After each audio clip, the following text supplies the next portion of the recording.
just 10 things. So, number one, we have the best owner in baseball. I am thankful for that. Peter Seidler took over, the big chair for Ron Fowler, and he is not afraid to spend money, bringing in Manny Machado, extending Fernando Tatis Jr., keeping A.J. Preller, believing in him, approving of, the Joe Musgrove extension, not being afraid. He said publicly not being afraid of giving Juan Soto $500 million, like willing to spend money and investing in this team and being a real fan of this team. There's owners around baseball that they're probably not actual like diehard fans of the team, right? They have it to make money.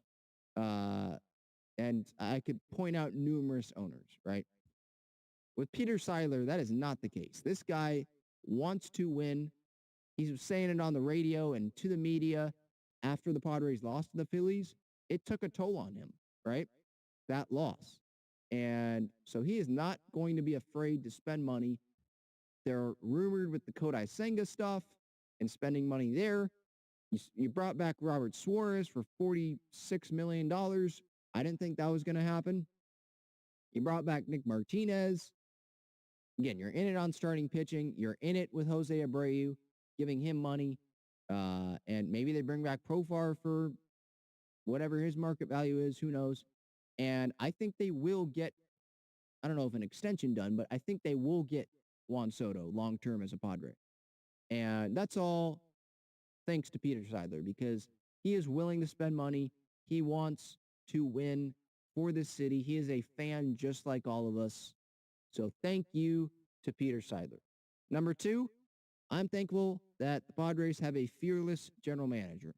With trades, bringing in Musgrove, Snell, Darvish, Soto, obviously the big one, right? Trading, I know Grisham didn't have a great year, but he came through in October. Grisham, Cronenworth. I mean, this team, you can go down the list. Hader, you can go down the list of trades that A.J. Preller has made to put this team in the NLCS this past season and put this team in position to be a contender, right? So I am thankful for him trading for Tatis, right? Just everything that this guy does and bringing in Bob Melvin, asking the A's, hey, can I get Bob Melvin? Is he available? Near the end of his career, you guys aren't trying to win. Can we work something out here? Right? I'm thankful for him. Bringing in Ruben Niebla, right? So I guess I could group, Bob Melvin, the coaching staff, A.J. Preller. I could group them all together. I'm thankful for A.J. and them. It sure makes me talking to you guys about the Padres, it makes that easier. It makes it more entertaining, right? If I was a Pirates fan, I would be sitting here and saying, I don't even know what I would be doing. Talking about, maybe they're interested in adding middle infielders. Are they going to trade Brian Reynolds? We're not trying to win this year. Like, what is there to talk about, right? We were in that position. Like, I can definitely relate to Pirates fans and guys like, fan bases like that, right? But now we have A.J. Preller going, the rebuild is done and going through this. I'm grateful for him, all the moves that he has made, staying up till 2:30 in the morning, talking with scouts, before the trade deadline this year, falling asleep on the couch like that. He works his butt off. And so I'm thankful for him and the entire front office staff. Number three, Manny Machado. I am grateful for that man. Plays every day, suits up, wants to win for the city of San Diego. Him willing to come to the Padres, right? I know that there's a lot of people saying, well, if it was for the money or if Hosmer wasn't here, he wouldn't have come. Okay. But he still came here when there were other markets that wanted him, still came to the Padres. Him and his wife, him and Yaine, the work that they do with, him during the season, bringing in kids, having them for batting practice, paying for tickets, stuff like that, right? And what he did this past season with the ankle injury, coming back, rehabbing his butt off for like 14 hours a day, all the massages, um, the rehab work, driving from Arizona to Los Angeles so he could be in the lineup for, I think it was that or was it July? June 30th, I think was the date, that game against the Dodgers at Dodger Stadium, so he could be in the lineup in DH. He went through so much pain, probably, right? Could have missed weeks, and he instead said, no, I'm going to go through this toughness, this tough stretch, work my butt off to get back because I know I need to help this team get into the postseason. And obviously his performance in the postseason, I am thankful to have Manny Machado wear the brown and gold and get to watch that guy play baseball during the summer and into October, right? Hopefully, if the World Series is in November next year, get to see him play in the November. So I am grateful for that guy. Number 4, Joe Musgrove. I could go on and on about that guy too. I'm grateful for him. I'm grateful for his family.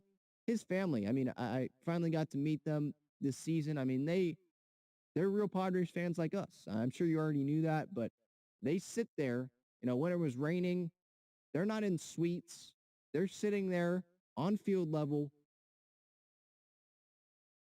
just waiting out that rain delay. And they're real Padres fans, obviously.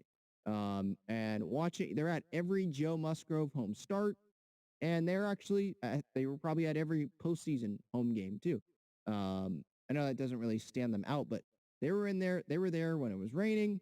They were there watching Joe starts on a random Wednesday day game. Like, they're invested. And Joe Musgrove, his love for this city and staying with the Padres, wanting to work out an extension. And let's face it, he did take less than what he would have gotten. I still firmly believe he would have gotten more money on the free agent market per year than $20 million a year that he got with this Padres extension. But he was willing to take less so the Padres could spend in other areas, so he could stay with the Padres. He didn't want to go to free agency. He wanted to get that extension done so he could focus on the rest of the season. And I think it paid off, right? I'm thankful for his performance in the wild card series, his performance in the division series. Like, this guy pitched his butt off. He has pitched his butt off and grinded through starts ever since he wore that Padres uniform.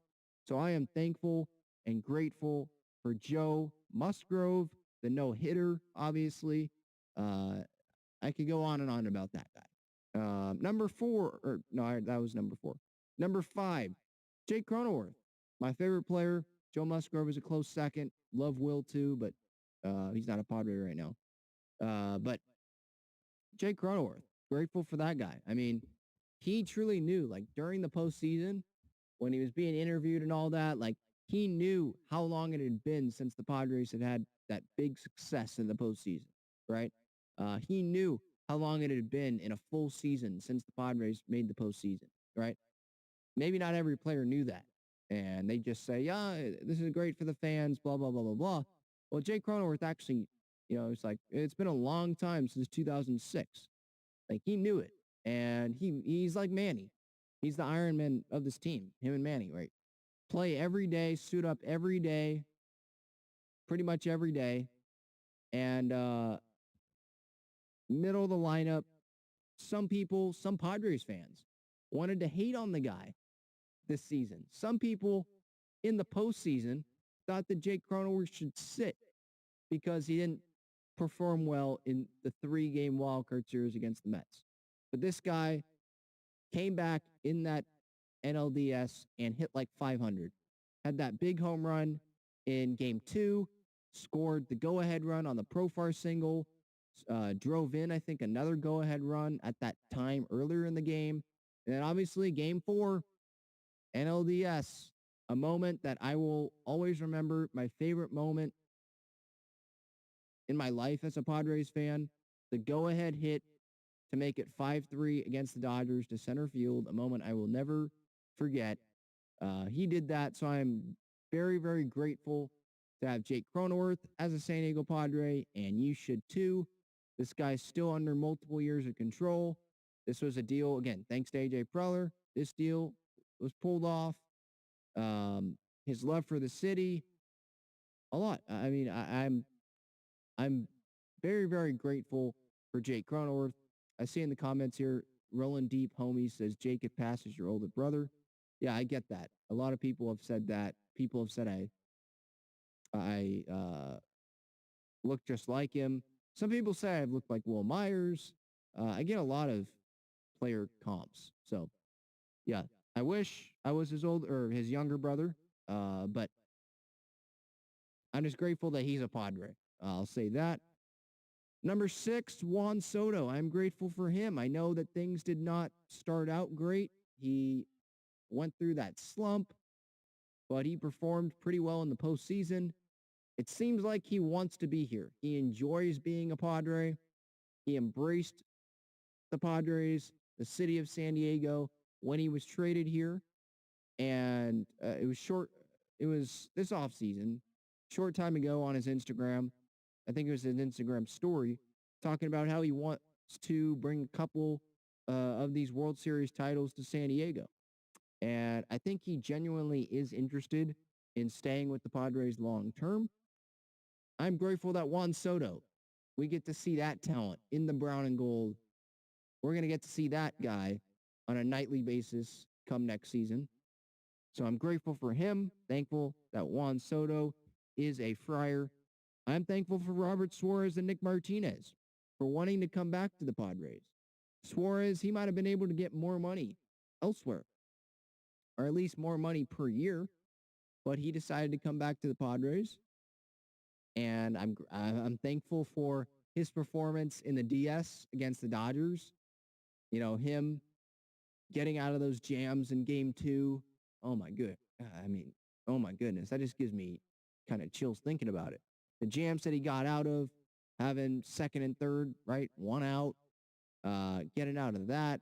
Obviously the big double play there, turned by Cronenworth, Kim, and was it Myers who was playing first? Grateful for that.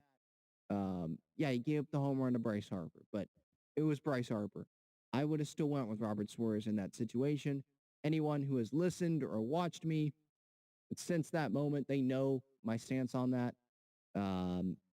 Nick Martinez, thankful for that guy. I mean, him coming back and him being willing to be like, yeah, I'll take whatever role. If I get a ring, that's all I care about. I want a ring with the Padres. And making his first priority this offseason, coming back to the Padres. That was his first priority. He's made that clear already to the media. Thankful for that guy that wants to be in San Diego. He was willing to take on whatever role last year, and he's willing to take on whatever role Bomel wants to give him this year. Sure, he wants to be a starter, and I can respect that, but I also respect that he is willing to be a reliever this coming season in the postseason if that's what it takes. I'm probably sure that he's willing to be a reliever at the end of the season if the starting role doesn't, work out, right? Or if Preller pulls off like Corbin Burns and Kodai Senga, he's willing to go be a reliever, Like this guy is willing to do whatever. So I'm grateful that he is a Padre. I love watching him on the mound and him get fired up when he, gets out of a jam or, in the postseason, he made that play, that ground ball close to the mound, or it was down the third baseline, picked it up, throws it to first, gets pumped up. I love seeing him in the brown and gold. Fernando Tatis Jr., I'm grateful and thankful for him. Yes, I was not grateful for him when he was suspended this year. I thought he let the team down. But I'd be foolish to sit here and say I'm not grateful for what he is going to do in the future for the Padres. Right? This guy is still one of the best players in baseball. He still put up a near MVP season in 2021. I think he would have won Rookie of the Year in 2019 if he didn't get hurt. This guy, he does things that I've never seen, or I've seen rarely, on a baseball field. I am thankful that he is in the brown and gold and that he was willing to take less in an extension because he's a guy kind of like Soto that probably would have gotten over $400 million if he would have waited this thing out in free agency, I would think. but he took less, took the extension, and at least from his actions, it seems like he is willing to do whatever it takes to put himself in the best position in 2023 to help the Padres go win a title. And he was pissed off. I bet he was. He was pissed off, and he should be, that he wasn't able to help the team in 2022. And yeah, I'm going to always remember that he let the team down, right? But I am grateful and thankful for what he will do in the future because I expect big things from Fernando. And I'm going to be sitting there watching Fernando hit home runs and make these great plays. Sitting there thankful for Preller for making that trade, for Tatis for signing the extension, and for just the circumstances allowing us to watch Fernando in the brown and gold. So I am thankful for Fernando Tatis Jr. Number 9, Petco Park and the great food. I'm grateful for that. Petco Park, it's the best ballpark in America, and my family has season tickets. So yeah, I'll probably admit that sometimes I do take it for granted because I know there's some people out there that are like, that will, kind of lie and say, I never take a day for granted, being able to go to Petco Park. They probably do take it for granted. They probably do like, oh man, I don't feel like going tonight. Oh man, I don't want to go tonight. I could just watch on the couch. But for me, I go to every game, so I guess I don't take it for granted in that sense. But I guess I do take it for granted sometimes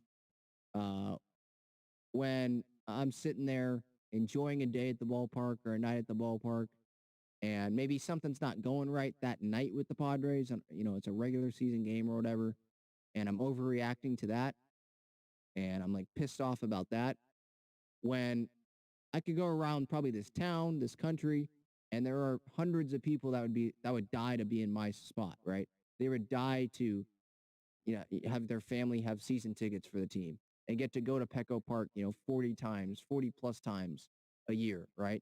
And then get to enjoy, the cheesesteaks, Gaglione Bros, shout out there, and the garlic fries, the cheese garlic fries, the cheesesteak fries, and the tri-tip nachos, and just all the great food. The Hodad's burgers and the Hodad's fries, and I could just go down the list, right? There are so many people that would love to be in that position that I'm in, and that some people here listening or watching are probably in. So just don't take it for granted. The next time you go, you don't know when it's going to be your last. Don't take it for granted these years, or these next few years that we would think the Padres are going to be real World Series contenders. I know we're not as Padres fans because we weren't real World Series contenders. This was the first time in my life this past season that they were actually a real World Series contender. Because 2021, the collapse, 2020, pandemic, they didn't have the pitching, right? 2006, they made the playoffs. And maybe people that were, were adults then, they could say, oh, no, they were World Series contenders. But in my lifetime that I remember, first time that this team has been real World Series contenders. So my point is, I'm not taking this for granted. I know diehard Padres fans are not taking this for granted. But if you get to go to Petco Park and enjoy the food and enjoy just being in San Diego, don't take that for granted. That's just what I wanted to say about that. And number 10. Well, hang on. Let's continue with number 9 real quick. Because there's other ballparks, where, PNC Park looks great. Yankee Stadium, Fenway, Wrigley, Oracle Park, like those look great, and those are at the top ballpark, near the top of the list of the top ballparks every year. But Petco's the top, right? Dodger fans, sure, they have a World Series, but they have to go to that dump. And they have to, their big thing is the Dodger dog. From what I've seen, that thing looks like crap, right? I mean, there's other, Fenway Park, yeah, the old Wrigley Field, right? There's that old history thing, right? Where, yeah, it's great. Historic ballpark. But, The bathrooms probably aren't great. I'm not saying Petco's are like amazing, but like the Dodger Stadium bathrooms, from what I've heard, are like garbage. And Wrigley Field and Fenway, the small confines of those stadiums, like we have it great in San Diego, America's finest city, America's best ballpark. We have it great, so don't take it for granted. All right. And number 10, last but not least, you guys, Padres fans, us. I love Padres fans. I love communicating with you guys here on this YouTube channel, in the live chat, in the comments on YouTube, on social media at Talking Friars. You guys that have run into me at the ballpark and said, hey, I love your content. Some have even asked for a picture. I appreciate all of you. Um, I do believe this is the most passionate fans in baseball. Yeah, the Yankees, the Phillies, right? The Red Sox, like those teams, or those fan bases, they get a lot of play. Oh, they're very passionate and stuff. But Padres fans, we've been through it all, the ups, the downs, much more downs than ups. And so it's great to see the passion now really coming through every day, right? People with the fake trade scenario or the hypothetical trade scenarios every day on Twitter, right? Or, people complaining about, oh, we haven't made a move. What are we doing? AJ Preller, let's go. That's passion. That's just us wanting this team to be amazing, right? That's just the passion. In 2017, 2018, I'm sure, there were fans that did that, but it wasn't this many fans. Like the passion is at an all-time high from this fan base. So just want to say I appreciate you guys. Girls, boys, women, men, Padres fans, every one of you. I appreciate all of the back and forth and the love that we all share for the Padres. So I am thankful for that. Thankful for a lot of things. There are a lot of things to be thankful for this Thanksgiving here. And so I just wanted to say that.